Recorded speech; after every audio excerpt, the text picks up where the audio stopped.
Hi, welcome back to my channel. My name is Cynthia if you're new here, and today I just kind of wanted to chat about my February reading recap because this month felt a little bit more normal in terms of reading. I read 4 books, which is kind of what I average on a monthly basis.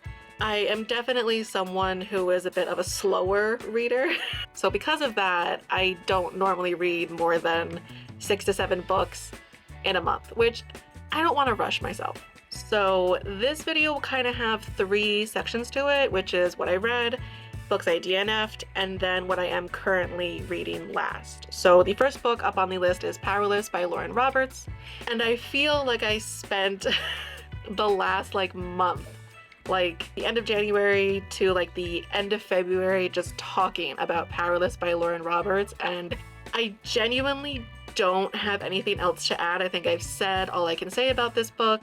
It was a very highly anticipated read for me. I kept seeing it all over Bookstagram, and I just wanted to read this book so badly. There was quite a bit of hype around it, and I cannot say that it didn't fully disappoint because to me, this book didn't really hit the mark. But like I said, I have a reading vlog and a no spoilers review on it, so I have already said my 2 cents, but Powerless by Lauren Roberts is still a solid 4 stars out of 5 stars, because even though there are things I didn't like about it, my biggest gripe is probably that it feels like a weird rip off of The Hunger Games. I still had a really good time reading it, and I have spoken about this book so much. So 4 stars out of 5 stars for Powerless by Lauren Roberts. Let's move on. The next book up on the list is Half a Soul by Olivia Atwater, and this book took me by complete surprise. I borrowed the audiobook version of this book from my library, completely fell in love with it. This book filled my cup in a way that I cannot even begin to explain. Half a Soul is a Regency era fantasy romance novel filled with magic, enemies to lovers, and some really enjoyable banter. I wasn't sure if I was going to enjoy this book, but I found myself really sad when it ended, and the ending was also so satisfying. It just wrapped up the book really nicely. The plot is pretty strong, and the book picks up pretty much right at the beginning. You kind of just jump right into the story right from the start of the book, which is always nice. The characters were interesting enough to hold my attention. I did also like quite a few of the side characters as well, so it was pretty well-rounded in terms of plot and character and things like that. It was also very cozy while also keeping my attention as to what was going on within the plot, and I really enjoyed it. I really loved it. 5 out of 5 stars, because not only did this book completely take me by surprise, but I had such a fun time reading it. The next book on the list that kind of took me by surprise was Howl's Moving Castle by Diana Wynne Jones. So I was looking for another audiobook to borrow after I finished Half a Soul by Olivia Atwater, and Howl's Moving Castle popped up. I did not despise the narrator, and so I thought, you know what, let's do it. Why not? Because I am such a big fan of the movies. I do not want to say this man's name wrong. Hayao Miyazaki? I am such a big fan of all the Studio Ghibli movies by Hayao Miyazaki, and so obviously the movies stem from books, as most movies do, and I thought, why not give it a try, see what it's all about, see if I enjoy it, compare the book to the movie, because the book, 99.9% of the times, in my opinion, is always better. Always, the book is better. And I am biased. But in this case, I don't know. The book felt a little bit all over the place. Sophie and Howl don't really have as much of a romance subplot like they do in the movies, and so that kind of pulled me out of it a little bit. But I think what I loved about the book was that it was just so fun. It was an adventure, and I think that's the point, because I know in the movies there's the added element of war. We don't have that in the books, and I don't really want to spoil it, but the books were just so much fun. And there were quite a few things that if you didn't read in between the lines, you would have completely missed. Would have just gone right over your head. And that's kind of a shame, because there are so many little things in this book that are so fun and interesting, and to miss it because you didn't read in between the lines or maybe pay attention enough, I don't know. It just seems like a waste to miss out on any of the fun little things that are in this book. And the ending did feel a little rushed. Like there was a lot of buildup, and then it was just kind of like poof, poof, the witch is dead. I don't know if I really liked that. I kind of felt like, I do kind of wish it had been a little bit more drawn out, but overall I can't complain because it was a fun read. I really enjoyed the storylines that involved Sophie's sisters, Calcifer and the prince. Calcifer is just as funny in the books as he is in the movies, and yeah, like it should just be about Calcifer because Calcifer is the true star of Howl's Moving Castle. Because some of the storylines meshed in a way that didn't make sense and the ending felt a little bit rushed, and I just didn't enjoy it as much as I enjoyed watching the movies. This book does get 3.5 stars out of 5 stars. I thought I would be rating it a lot higher.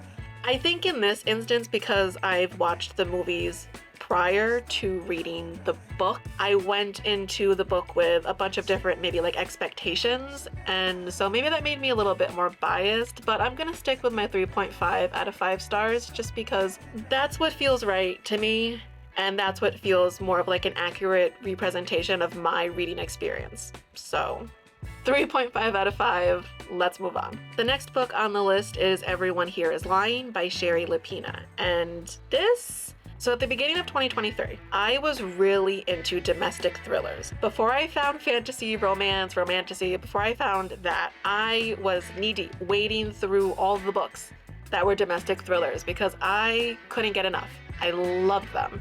On a Quiet Street by Serafina Nova Glass is still my favorite domestic thriller that I've read so far, alongside Rock, Paper, Scissors by Alice Feeney. Oh, maybe I'll make a list. I'll make a list and get back to you. Anyway, back to Everyone Here Is Lying. So I was just in the mood for a domestic thriller. I've been reading a lot of fantasy romance, and not that I'm complaining, there's nothing wrong with that, but I kind of just wanted a palate cleanser, if you will. I wanted to get back to my roots, if you will. So I borrowed an audiobook version of Everyone Here Is Lying by Sherry Lapina, and this was my first introduction to Sherry Lapina's writing. I have not previously read anything by her, and I'm not gonna hold this introduction against her, but I really did not like this book. Once the truth is revealed, you kind of just sit back and you say, wow, wow, because the plot is interesting.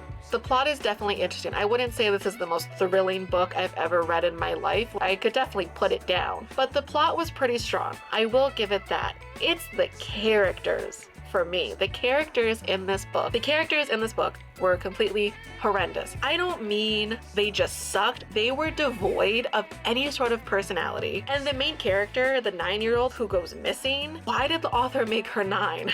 She doesn't read like a 9-year-old. And I know this goes back to my whole like, oh, I used to work in childcare. How can authors write these characters that are so young but don't actually sound their age? And I know it's a little biased because I have worked with children for so long, but when I was 9, I was making bead bracelets, playing Chinese checkers with my great-grandmother, and writing in my diary about how much I hated my cousins because I had boy cousins and I wanted a girl cousin. So this 9-year-old just is so believable as a 9-year-old. The inner dialogue and her motivations for doing things just don't make sense. And I think this book would have been a lot better and even made a lot more sense if the author A didn't insert her weird political opinions into it. There's a lot of like accusation thrown at the teenage boys in this community about pedophilia, which I didn't really like because it ended up not even being relevant. And B, if the main character, the girl that had gone missing, was older, her inner dialogue and her actions and her motivations for the things she's doing would have made more sense. Instead, she just comes off as a weirdo and she doesn't make any sense, and it's kind of uncomfortable to think about a child that young having the inner dialogue that she does. So with all that being said, because I do still have to do a book review on this and I don't want to like spend 10 minutes ranting, Everyone Here Is Lying by Sherry Lapina gets 2 stars out of 5 stars because I'm sorry, but I just really did not enjoy this one. I hated the characters. The 9-year-old made absolutely no sense, and even though it did have a fairly strong plot, I felt like there were a lot of little frayed edges meant to distract us that ended up not even being relevant, and I hate that. Stick to the story. We got a mystery to solve.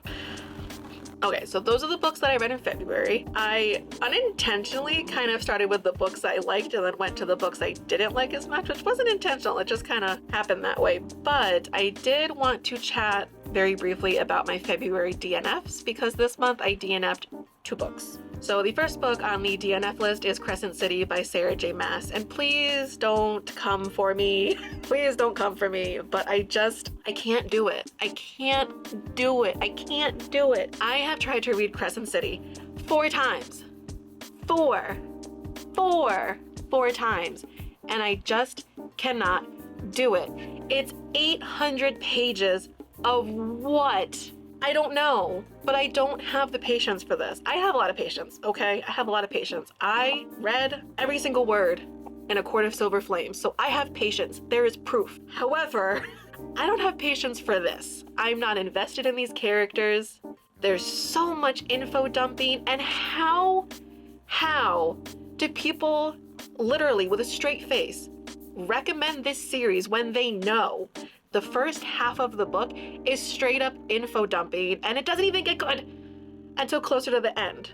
But yeah, I just can't do it. Crescent City series is not for me. I am so sorry because I know so many people love this series and I've heard really bad things about the most recent Crescent City book that came out, the 3rd book, House of Flame and Shadow, I believe. I've heard really mixed reviews, most of them being bad, and I'm sorry, but I don't want to invest myself in a series where the books are 800 pages long because Sarah J. Maas kept firing her editors, and now this is what we get. No. I read ACOTAR. I loved ACOTAR. I'm very wary about the direction in which ACOTAR is going, and I wanted to get into Crescent City because there are ACOTAR characters in the 3rd Crescent City book, but I just can't do it. I can't do it. I'm sorry. Please don't come for me. Let's move on, because now I'm flustered. Okay, I don't know if it's just me, and I feel like I talked about this in another video, I think in my evening routine video, but I have been reading a lot of bad sequels lately. I don't know if it is bad sequel season, but I don't like it, and I would like it to end, and I would like to read some good sequels, which I did, and I'll get to that in what I'm currently reading in a moment. But the second book on the list that I DNF'd was Ruthless Vows by Rebecca Ross, which was very, very disappointing because I was so excited for that book. When I read Divine Rivals in the fall of 2023, that ending ripped my heart out. Rebecca Ross might as well have been standing in my bedroom next to my bed when I finished that book so she could reach into my chest, rip my heart out, throw it on the floor, and stomp on it right in front of my face. That's how rough that ending was. And I still recommend that book because I love Iris and Roman. But I realized going into Ruthless Vows that this book wasn't about Roman and Iris. This was yet another sequel where the 2 main characters in the first book aren't the main characters in the second book. I've had enough. And not only that, Decree, the god that Roman is with, is so insufferable. He was so full of himself and so cocky, and I hated his point of view. I hated his scenes in the book, and there were so many of them. So I went on Goodreads and Storygraph, and I read some reviews, and I realized that this book was actually about the gods, and Roman and Iris seemed to take a back seat in their own story. And not only that, apparently the ending still sucked. And I'm like, you know what? We're gonna get on the Delulu train. We're gonna pretend that Divine Rivals was a standalone, and Roman and Iris went off happy into the sunset in the post-war world because life is way too short to read books that suck. And I'm not gonna say that Ruthless Vows sucks because, to be honest, I DNF'd it. I don't actually know what happens at the end, but I do trust my fellow readers, most of them. And the consensus that I got was that Ruthless Vows just wasn't as good as Divine Rivals if you were going into the book wanting more Roman and Iris and their relationship and dynamic, etc. So realizing that, I decided, you know what, like I said, all aboard the Delulu train, let's move on. I'm very excited, and you're gonna get so sick of me, and I'm so sorry. But now let's move on to what I'm currently reading, because I'm currently reading The Everqueen by L.J. Andrews, which is kind of a lie because I actually finished it last night. But I finished it in March. So technically, it'll be part of my March reading recap. But I plan to talk about this series until you are sick of me, because I love Eric and Olivia so much. Like 5 million stars.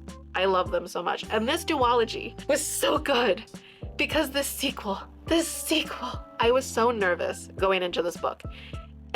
Because I didn't really want it to end. I really love Eric and Olivia. I really loved The Everkeen. That was a 5 out of 5 star read for me last year in 2023. And with the sequels I've been reading, my hopes weren't high and I was very nervous. But LJ Andrews did not disappoint.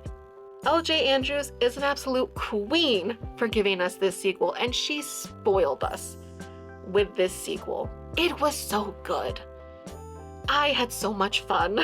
And I'm just warning you now. I am just warning you now. You are gonna be sick of me because I am gonna make at least a handful of videos about this duology. I still have reviews to do for The Everkeen, now The Everqueen. I want to do a review on the duology as a whole. There is also a spin-off, The Mist Thief, about Jonas, and I don't want to spoil it, coming out at the end of June 2024. And I just said it. I love this book. 5 million stars for Eric and Olivia. If you have not read the Everkeen series, please, please, please, please. Actually, no, I think it's the Everseas series. It's the Everseas. If you have not read the Everseas duology, do yourself a favor and read it. It's on Kindle Unlimited, so if you don't have a Kindle Unlimited subscription, I would suggest either getting one, or I believe both books are probably about the same price as 1 month of Kindle Unlimited. So do with that information what you will, but I love this duology. I will never stop recommending it. And just all the stars. All the stars. All the stars. The next book I am currently reading, which I haven't started yet, I'm probably going to start later today, is A Feather So Black by Lyra Celine. This is another book that I was lucky enough to get an art copy of from the publisher. This book publishes March 12th of 2024, so it's coming up. But I don't want to say too much about this book. I know it's a fantasy romance. I've gotten kind of hints from early reviews that there's a shadow daddy. There's a shadow daddy, some enemies to lovers. I don't know if it's spicy. I'm hoping it's spicy. If you don't know by now, I like spicy books. Yeah, I don't really have too much to say about this one because I haven't started it yet, but it's next up on my list and I'm very excited about it. This will be part of my March reading recap, but if you want to see some of my thoughts earlier about it, I will post my pre-publication review over on my NetGalley profile as well as my Goodreads. So if you're interested in my early thoughts and you don't want to wait, I will link those below. So the last book on the list is When the Moon Hatched by Sarah A. Parker, and I did originally start this book towards the beginning of February, but I put it down to finish The Everqueen. So now I have to get back to it and finish it. I'm about 10% in, so I'm still very, very early on in the book, but I do like it so far. It's setting up very nicely, although the one thing I will say, I think the main character just met the love interest, and I'm kind of annoyed because it felt very insta-lovey, and I don't like the insta-love trope. I cannot stand it. I get, you see someone, you're like, oh, they're attractive, and whatever, but just the automatically like, oh my god, I'm so in love with this person because he's so beautiful is so superficial to me, and I just don't like it. I just don't like it. So I'm really hoping that it's not the insta-love trope and that, you know, it is a little bit more tumultuous to get to the point of where they are a pairing, I guess. I don't know. To be honest, I lost my train of thought halfway through what I was saying, which is semi-embarrassing. But so even though I was a little wary about that, I do like the other elements of the book so far. Like I said, I'm still very, very early in, so I can't really judge yet. Yeah, I'm excited to finish this one and share my thoughts with you. And if you have read any of the books on this list, please definitely comment down below because I want to know your thoughts. That is it. That is my February reading recap, the books I DNF'd in February, plus what I am currently reading. I considered adding in what I'm hoping to read, but the truth is that I have such a hard time sticking to my TBR purely because a lot of the books that I read I borrow from the library, and so sometimes it's a mixed bag. I will plan to read a book and then I'll put a hold on it that's 8 weeks long. So things don't always work out in my favor in terms of what I want to read next. So I do acknowledge that these reading recaps can sometimes be a mixed bag, but that being said, if you've read any of the books on this list and you liked them, you didn't like them, I would love to hear your thoughts in a comment below. And I don't really have anything else, so I'm gonna close this out. And like I said, please don't come for me about Crescent City. I wanted to like this series. And I will say, before I end the video, I will say I read kind of like a summarized version of Crescent City, and that alone took me 30 minutes because it was so long.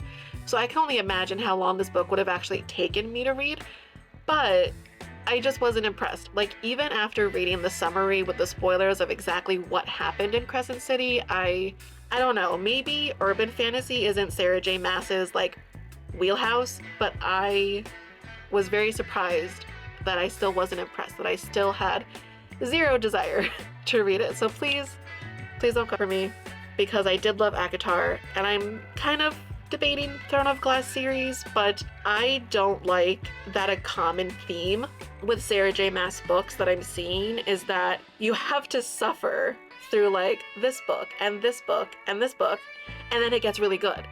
And it's like, I don't think that's for me. So please don't come for me. I'm sorry. It's not for me.